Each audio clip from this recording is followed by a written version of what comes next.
Silent Cowboy bought a blind Apache woman for $50, then discovered her world was full of light. Dakota Territory, spring of 1861, a crossroads town of dust and debt, where men came not to settle, but to forget. The market sat just beyond the saloon under canvas tarps stretched between warped poles. Flies buzzed over crates of apples, bullets, and cured hides. The air stank of sweat, whiskey, and horses, and today, of something fouler still. A circle of men stood near a crude wooden platform, no more than a cart with its wheels locked and two barrels propping the rear. On it stood a girl, no older than 20, barefoot, wrists tied in front. A thick gray cloth was wrapped around her head, covering her eyes entirely. Her dress was torn at the hem and stained at the knees. She did not tremble, but she did not lift her chin either. A tall, sunburned trader in a tobacco vest barked toward the crowd. "Last one for the day, gentlemen. Not much to look at. Hell, you cannot even see her. Apache stock, though. Strong. Quiet. $5 to start." Someone in the crowd laughed. "Sharp and ugly. Quiet. She's blind, you fool," another hooted. "Covering her eyes so we don't all turn to stone, maybe face like a curse. She walked past my coop yesterday," a third man jeered. "My hen ain't laid an egg since. I say her eyes are poison." The trader raised his arms. "Come on, boys. She can still work, clean, cook. Hell, she won't even see you coming." Roars of laughter burst like firecrackers. Still, the girl did not flinch. Someone spat in the dust. $2, a drunk man slurred. "I'll pay just to see." "What's under that rag?" "No touching," the trader warned. "This one's skittish. Hasn't said a word in 2 days. Probably thinks she's cursed herself." Hush fell. From the back of the crowd, boots approached. Heavy, deliberate. Slowed out. The men turned. A tall figure in a dark coat stepped forward. His beard was thick, sun-bleached at the ends. His hat shadowed most of his face but not the eyes. Those were blue-gray, tired, and unreadable. Jonah Blake. He had not been seen in town for months. Lived out by the ridge alone with his horses and his silence. He walked past the other men without a glance. At the edge of the cart, he reached into his coat and pulled out a folded bill. He unfolded it slowly, held it up between 2 fingers, and placed it down on the edge of the wagon. $5, he said. The trader blinked. "Well, now, didn't think we'd get that far. You sure, mister?" Jonah nodded once. "You don't want to hear her speak first. Try her out, maybe." Jonah looked at the girl. The wind lifted the hem of the cloth around her eyes. Her face beneath was pale and drawn, but not broken. She was listening. He spoke just loud enough for her and everyone else to hear. "I didn't come to see what I came to save." The crowd shifted uneasily. "You don't want to know what you're buying," the trader pressed. Jonah's voice came again, calm, flat, final. "I'm not buying her to look at." Silence. Someone coughed. The trader shrugged and reached for the bill. "All right then. Sold." He untied the girl's wrists roughly and shoved her forward. She stumbled off the cart, but caught herself. Jonah stepped back as she landed, giving her space. He didn't touch her. He didn't speak. He only turned and waited for her to follow. She stood still for a moment, head tilted as if trying to hear the man who had bought her. Then slowly, she moved toward the sound of his boots on dirt, toward the silence that felt more human than the laughter ever had. And with that, they left the market together. One man with no words to spare, one woman with no eyes to see. And yet somehow, they had recognized something in each other that no one else had. The trail home stretched long and narrow, cutting through dry grass and pine. Wind whispered through the trees, carrying a hush that felt older than words. The sun dipped low behind the hills, painting the path in long shadows and amber light. T sat behind Jonah on his horse, her body rigid, fingers clutching the saddle, horn like it was the only thing keeping her tethered to this world. She couldn't see, but her senses grasped everything. The creak of leather, the sway of Jonah's breath, the silence between them heavy, watchful. It pressed on her more than any touch. She smelled pine on his coat, earth in the wind, moss damp and thick beneath old rocks. She heard every hoof against gravel, every breath. Jonah didn't talk loudly. He was quiet like stone. But it wasn't cold, just unreadable. and somehow that frightened her more. The wind changed near the ridge, grew steadier, familiar. The cabin sat tucked beneath the trees, small and solemn, smoke curling from its chimney like it belonged to the sky, a place made not for comfort, but survival. Jonah dismounted. His boots landed softly in the pine needles. He turned and held out his hand. T flinched before she realized it, shrinking slightly, her head turning as if trying to see through the cloth tied across her eyes. She refused the hand, swung her leg over, and tried to dismount herself. Her foot slipped. She nearly fell, but he caught her. Just enough, a hand to her arm. Barely a breath's worth of contact. She jerked away. He let her go, said nothing. Walked to the door. Inside, the air was cooler, scented with wood smoke and old herbs. T moved slowly, hands reaching for walls and corners, finding shapes and textures to map the space. She didn't sit, didn't ask, just crept to a corner, by a window where wind slipped through a crack. She crouched there, folding into herself like a leaf pulled into shadow. Jonah lit the stove. Pine snapped in the fire. When a log split, she gasped. Her hands flew to her lap, clutching the hem of her dress. He glanced over once, then turned back. Quietly, he placed a tin cup and bowl of water on the table, not near her, just there. Not offered, simply present. It's clean, he said after a long pause. His voice was rough, low.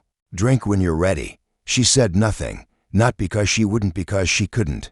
Her voice had dried up like a forgotten stream. Trust, too, was not something that came easy anymore. At dinner, he ate alone. She stayed curled in her corner, listening to the fire and the quiet movements of a man who didn't press or pry. When he gestured toward the bed, she shook her head once, small and certain. She curled near the door, back against the cold wall, arms wrapped tight around her knees. The cabin creaked and groaned with every wind shift, and in her mind, old laughter returned, cruel, echoing, unforgettable. She braced herself for the hand that would come, the grip, the voice, the pain, but it never came. Jonah rolled out a blanket near the fire, far from her, and lay down without a word. Morning came soft and golden. The fire was ash. T stirred, not from sound but from something unexpected. A blanket, thin, clean, draped over her shoulders. She sat up, touched it lightly, and turned toward the sound of metal scraping wood. Jonah was sharpening a blade at the table. She didn't speak, neither did he. But in that silence, something shifted, and for the first time in a long while, her breath didn't tremble.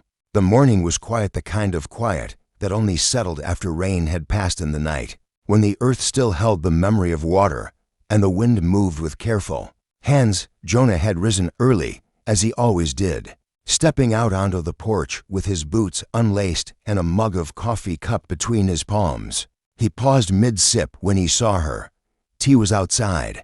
She stood just past the front steps, barefoot, in the damp dirt, wrapped in one of his old flannel shirts that hung loose at the wrists. The gray cloth still covered her eyes, tied tightly at the back, but her head tilted ever so slightly, as if she were listening to something the world whispered only to her. She moved slowly, one hand stretched before her, the other tracing along the porch post.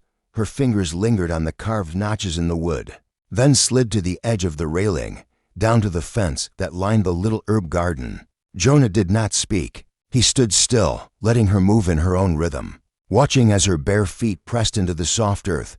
She stopped at the rosemary bush, bent slightly, and brought her fingers to her nose. She smiled. Then she kept walking toward the chicken coop, the rain barrel, and the slanted side of the cabin, where wildflowers sometimes grew between the cracks of stone. She stepped carefully, each footfall light but unsure, as if learning the language of this place through the soles of her feet. She was memorizing the land not with her eyes, but with her skin, her breath, her heart. When she neared a dip in the earth near the old well, her foot caught on a root, half buried in mud. She stumbled, arms flailing slightly, body shifting off balance. Jonah was there before she fell, his hand wrapped around her elbow, the other pressing gently to the small of her back. He steadied her, not with force, but with presence. She gasped, startled by the touch, then stood still. For a moment, she did not breathe. Her face turned up, though her eyes remained covered. He did not let go. Then finally, her fingers loosened at her sides. He spoke, quiet as the morning. "Let me show you." She nodded. Just once.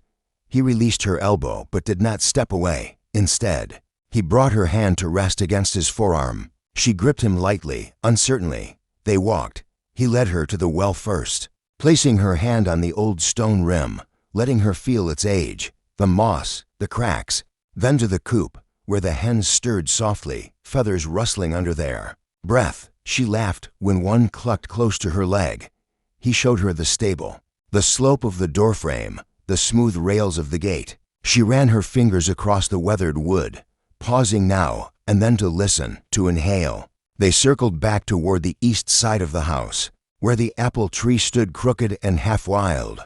Spring had not yet coaxed blossoms from its limbs, but it carried the promise of them in its stillness. As they passed beneath it, her foot caught again, this time on a stone nestled in the roots. She gasped and tilted backward. Jonah caught her, his arm curling gently around her waist, holding her steady. Her hands clutched his shirt for balance, and for a brief second, their chests nearly touched. She froze, breath shallow.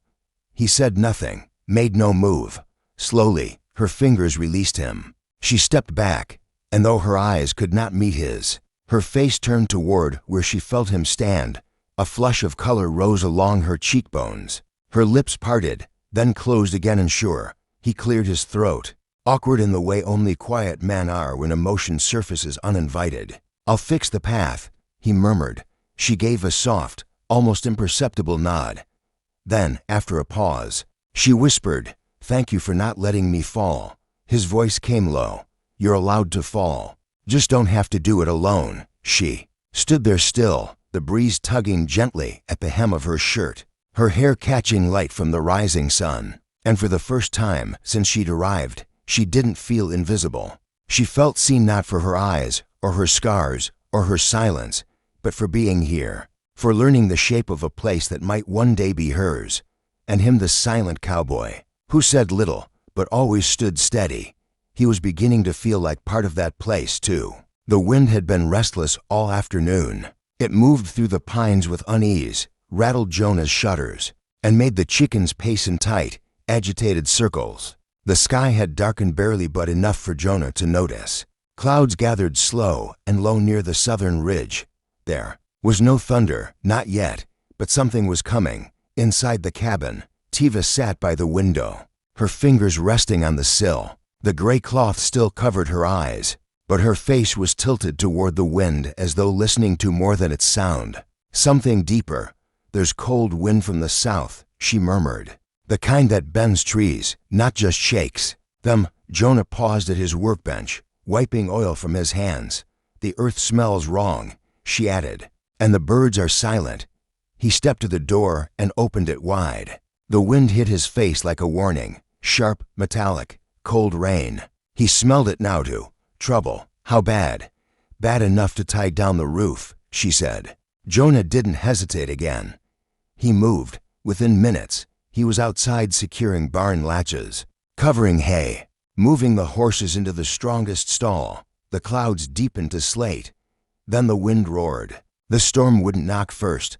Tiva stood on the porch, arms crossed, her head turned toward the sky she could not see. She listened to the wind the way others might read a map. She counted its pauses, its pitches, its warnings. When the storm hit, it hit hard. Rain fell in heavy sheets. Thunder rolled low, steady, and mean. It cracked branches, soaked pots, and flooded anything unguarded. But inside Jonah's barn, the roof held. The animals were dry. The feed was safe because she had known. By morning, the sky had cleared. The land shimmered in puddles, a few shingles gone, one barrel cracked, but the cabin stood. The fences held. Jonah walked the yard quietly, eyes scanning the edges of survival. On the porch, Tiva sat with a mug between her palms, her face calm. He approached. "You saved the barn," he said. She turned slightly. "I heard the wind." He crouched beside her. "You didn't just hear it," he said. "You read it." She smiled faintly. "My grandmother said, the wind always speaks before the storm. Most folks don't listen. Well, I did this time." She was quiet a moment, then whispered, I've never been right before, not in a way that mattered. He reached into his coat, placed a warm loaf and folded cloth beside her. It mattered to me. Word spread fast how Jonah Blake's place held firm while others lost roofs and stock. When asked how he'd known, Jonah just said, "She heard it coming." Some scoffed the blind Apache girl, but others remembered the wind, the silence before the storm. After that day, folks stopped whispering about her. They started nodding instead. She still wore the cloth sometimes, but when she walked through town on Jonah's arm, people stepped aside not in fear, but in respect, because when the wind changed, it was her who knew, and that kind of knowing came from something deeper than sight. The market smelled of tobacco, fried onions, and freshly churned soap. The sounds were louder than usual, boots on gravel, laughter that cut sharp, the clink of bottles, the scrape of crates being dragged into place. Somewhere, a fiddle played out of tune. Jonah held Tiva's hand lightly as they walked, his thumb brushing across her knuckles from time to time, reminding her of his presence. She moved beside him without hesitation now, her steps confident. Even without sight, her body attuned to the pulse of the land beneath her boots. They had come for salt and a roll of twine. It should have been a simple trip, but then his hand felt her stiffen. Her body went rigid mid-step.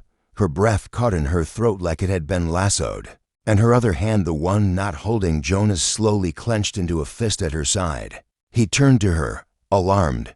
Her face had gone pale beneath the edge of the gray cloth. Then she whispered, so faint it barely reached him, "He's here." Jonah's eyes scanned the crowd. Tiva's lips trembled, but no words followed. She seemed paralyzed not by fear alone, but by something deeper, older, something rooted in blood and memory. And then he heard it, too, a laugh, low, harsh, familiar to no one but her. It came from a man standing near the edge of the trading stalls, a knife on his belt and a wide scar across his jaw. He was laughing with another man, unaware or uncaring of the ghost standing 10 feet away. Shrouded in gray cloth and panic, Jonah did not ask questions. He did not need to. He placed a firm hand around Tiva's shoulders and turned her toward the wagon. They walked away steady but fast through the noise and the heat and the sudden roar of her past, crashing into the quiet world they had. Back home, she sat by the fire, silent for nearly an hour. Her fingers dug into her skirt, her head bowed low. Jonah did not press her. He sat nearby, sharpening a blade with slow, rhythmic strokes, offering her the silence she needed, not the questions she could not yet answer. Finally, her voice rose, cracked and dry. "I wasn't born blind." Jonah stopped sharpening. "I used to climb trees," she said. "I could spot deer from across the field. I used to braid my little brother's hair because I was the only one who could do it." Without hurting him, she swallowed hard.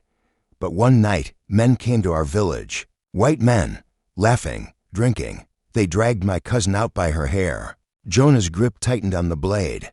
"I tried to stop them. I screamed. One of them hit me. The other shoved me down. Something sharp metal dug into my eye. I remember blood. I remember the stars disappearing." She lifted a hand to her face, hovered it near the cloth. They said my eyes looked dead after. Hollow. The village women were afraid to look at me. Said I carried bad luck. So I covered them. Her shoulders curled inward. I've been hiding ever since. From them. From me. Jonah stood slowly. He walked to the drawer near the wash basin and opened it. After a moment, he returned with something small folded in his hand. A scarf, thin, soft, the color of clouds just before the rain. White, with the faintest thread of blue running along the edge. He knelt before her. She felt the shift in the air, the quiet weight of him kneeling, and tilted her head slightly. He spoke low, the words like steady earth no one gets to define. "You buy what they broke." He reached up and gently untied the rough gray cloth from around her head. Her breath hitched, but she let him. Then, with hands that had never touched her without reason, he wrapped the silk scarf over her eyes clean. Soft, new, not to hide her, to honor her, to give back something she'd never been offered before. Choice. She reached up, touching the fabric, and whispered, "It doesn't feel like shame." He met her words with stillness. "It's not," and in that quiet, Something heavy lifted from her chest, not the memory, but the belief that it still owned her. The first sign was the hoof beats. Tiva heard them long before they crested the ridge, for horses may be 5 fast, spaced apart unevenly, not the methodical clop of a wagon or the lazy rhythm of riders passing through. No, this was something else, urgent, aggressive, and behind it all, a sharp, cruel laugh. Riding the wind like a ghost, she stood on the porch, her face tilted toward the horizon, her fingers twitching slightly at her side. The breeze carried more than sound. It carried intention, and this wind was full of warning. Jonah came out a moment later, rifle in hand. "They're coming," she said. He paused, reading her posture more than her words. She turned slightly, listening harder. One of them is him. Jonah did not need to ask which one. Within an hour, the townsfolk had gathered at the cabin, men from nearby homesteads who had come to respect Jonah's quiet steadiness and who had begun to trust Tiva's rare, uncanny insight. Jonah explained the threat, a gang looking to claim the land, led by the very man who had once tried to break her. Tiva sat near the door, eyes covered in the white scarf Jonah had given her, her face calm but alert. "He'll come from the south trail," she said softly. "He always rode with his left hand low. His horse favors the right side. Listen for the uneven steps." The men looked at her, skeptical at first, but Jonah nodded, and that was enough. They set their trap along the south ridge, rigging brush and wire, positioning marksmen in the hollows. Jonah stood at the center, rifle loaded, heart steady. Dusk fell fast, then came the horses. 5 riders burst from the tree line, just as she'd said. They rode hard and loud, not knowing what waited ahead. The trap worked. One horse went down. A second rider was unseated by the hidden wire. Shots cracked through the stillness. Chaos broke loose, but even in the clamor, Tiva could hear what others could not. From inside the cabin, she knelt against the floorboards, hand pressed to the wood, head tilted. "To your left," she called through the open door, one circling around the back fence. "He's lighter on his feet." Jonah adjusted his aim and fired once. A scream answered the shot. She turned her ear toward the barn. "There's another behind the water trough. His boots scrape when he crouches." Another shot, another thud. And then silence, broken only by the wind. When the dust cleared, the gang was scattered, 2 wounded, 1 dead, the rest riding hard away from the valley, their plans and pride torn like flags in a storm. Jonah returned to the porch, face streaked with sweat and gunpowder. Tiva stood slowly, her head turning toward him. "It's over?" she asked. He nodded, then caught himself. "Yes," he said aloud. The townsfolk gathered, murmuring in disbelief. One of the older men, gruff and gray-bearded, removed his hat and looked at Tiva with new eyes. "She's the one who led this," the older man said, his weathered voice carrying through the quiet like a sermon. "She heard what we couldn't, knew what we didn't." Another man nodded, eyes still wide with awe. "She saved our skins. She can't see," a younger boy added softly, almost to himself. "But she saw the whole thing clearer then." "We did." Jonah looked at her, and there was something in his gaze, something reverent, like a man looking not at a person, but at a truth long kept hidden. "You're not a burden," he said. "You're a compass." The crowd fell silent, not from awkwardness, but from respect. A quiet shared between people who had just witnessed something they couldn't quite explain, but would never forget. From that night forward, no one spoke of her with pity or suspicion. They called her what she had become, the ears of the valley, a woman who saw not with her eyes, but with something deeper. And in doing so, she'd shown them all how to listen. Spring crept softly into the valley like a secret. The frost melted day by day from the wooden steps of the porch, and small green blades pushed through the old soil as if testing the world. Again, the wind no longer carried warnings. It carried warmth, a breeze that smelled of sap, of coming rain, of something new and unspoken. Jonah sat in the shade of the porch with a wooden board balanced on his knees, his knife working slow and steady along its grain. Tiva sat beside him barefoot, knees drawn to her chest, the white scarf loose around her neck instead of covering her eyes. She tilted her head slightly as if listening to the carving itself, like it was singing something only she could hear. When he finished, He set the board gently on the porch between them. She reached for it immediately. Her fingertips grazed the edges first, then moved inward, tracing every line, every groove. Carved with patience and purpose. It was a map of the land. Around the cabin, yes, but not of its physical borders, not in the way others would draw it. This map was made of memory. This, he said softly, pointing as her fingers touched it, is the fence where you first found the rosemary. I marked it with a curve like the way you smiled when you caught its scent. Her lips parted, slightly, her smile quiet and remembering. And here, he guided her hand gently. That's the well where you stumbled the first morning. You said the stone felt older than the trees. She laughed gently. It does. Her fingers moved further. And this? Jonah hesitated, then placed his hand beside hers. That's the apple tree. The root you tripped over. The place I caught you. She went still, slowly. She reached out and laid her palm flat over that point. Then, with equal care, she let her other hand find his, still resting beside the board. Her fingers closed around his.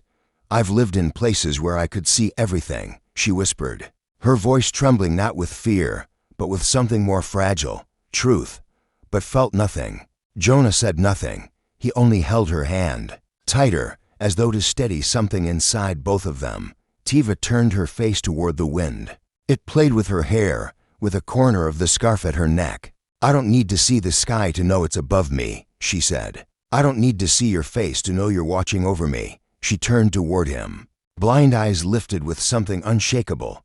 Jonah, you're the place I want to stay. Whether I ever see again or never do. He swallowed hard, his thumb brushing the back of her hand. Then stay, he murmured. This place, it was never home until you found it. She smiled quiet, certain, and as the wind swept gently over the porch, rustling the map of memories between them, Jonah knew something simple, something profound. Love didn't require eyes, only presence, only choice, only the quiet courage to reach out and stay. Spring came late to the hills that year, but it came gently. The snow melted in slow trails, soaking into the thirsty ground, coaxing blades of green to rise around the stones like soft declarations of life. Buds appeared on branches still rough from winter, and the wind blew warmer, now no longer sharp with warning, but smooth, playful, like a hand brushing hair from a sleeping face. Tiva no longer wore the scarf around her eyes. She had tucked it away in a drawer weeks ago, not with defiance,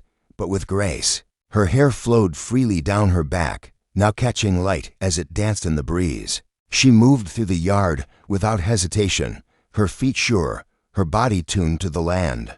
She could tell where Jonah was just by the rhythm of his boots on the porch. She knew the sound of his breathing from 10 paces away. That morning, Jonah sat on a bench near the stables, oiling the old saddle he used only for long rides. The leather creaked under his hands. His fingers moved slowly, not from weariness, but from thought. On the porch, Tiva ran her hand along the carved wooden map he had made for her, the one marked not by rivers and roads, but by memory. She traced a small dip on the board with her finger. The place where I slipped, she said aloud, smiling. Where you caught me. Jonah looked up from his work. She turned her head toward the sound of his tools, her voice soft. What color is the wind today? Jonah. He stood, set the saddle aside, and walked to her. He sat beside her on the step, letting the warmth of the wood seep into his back, the sunlight resting gently on his shoulder. Then, without hesitation, he answered. It's the color of life, he said, because I'm no longer living it for myself. She turned her face toward him. He kept going. I wake up thinking about your smile. I walk softer so you can hear the birds. I breathe deeper just to share the same air with you. Tiva was still, listening not just to his words, but to the way his voice trembled ever so slightly as he spoke them. I used to think I needed silence to survive, he continued, but now I think I was waiting for someone who could hear what I couldn't say. Her hand found his cheek, rested there with quiet purpose. I used to believe I was someone to be hidden. She whispered, something broken, something shameful. She shook her head, voice thick with emotion. But you never tried to fix me, you just let me be. She smiled wide, luminous. And when you gave me the choice, I chose you. Jonah took her hands in his He looked into her face as though it were sunlight itself. Then let me ask just once, and never again. He swallowed. Will you marry me, Tiva? Her laugh came out with a tear warm and trembling. I've been yours since the night you covered me with that blanket and said nothing at all. They were married that Sunday. A simple ceremony under the apple tree, where she had once fallen and where now she stood tall, in bare feet and a linen dress the color of early fog.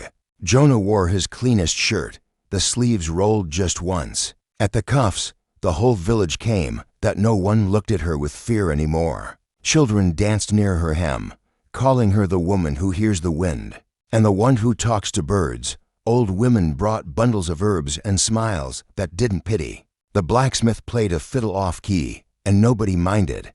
Before the vows, Jonah pulled something from his pocket, a scarf white silk, clean and light. He lifted it and placed it gently on her head, where it settled like a crown, soft as a promise. It was the same scarf that once covered her eyes. Now it crowned her, part of her story but no longer her cage. And as they kissed beneath the soft sky, with wind brushing their shoulders and blossoms just beginning to bloom, neither of them thought about what had been lost, only what had been. Found, not sight, not sound, but home, in each other. If this story touched your heart, if you felt the wind change with Tiva and Jonah, then you understand not all love is seen with the eyes. Some love is heard in the silence, felt in the steadiness of a hand, and chosen every single day. Here in the Wild West, where the land is harsh and hearts are harder to trust, stories like theirs remind us that even the most broken beginnings can lead to beautiful endings if we listen close enough. Thank you for riding with us through this journey. If you believe in love that heals, that honors, that defies the dust and time, subscribe to Wild West Love Stories. We've got many more tales waiting for you of longing, of redemption, and of souls who dared to love when the world told them not to. Hit that bell icon so you never miss a story that might just stay with you forever. Until next time, may your trail be gentle and your heart never ride alone.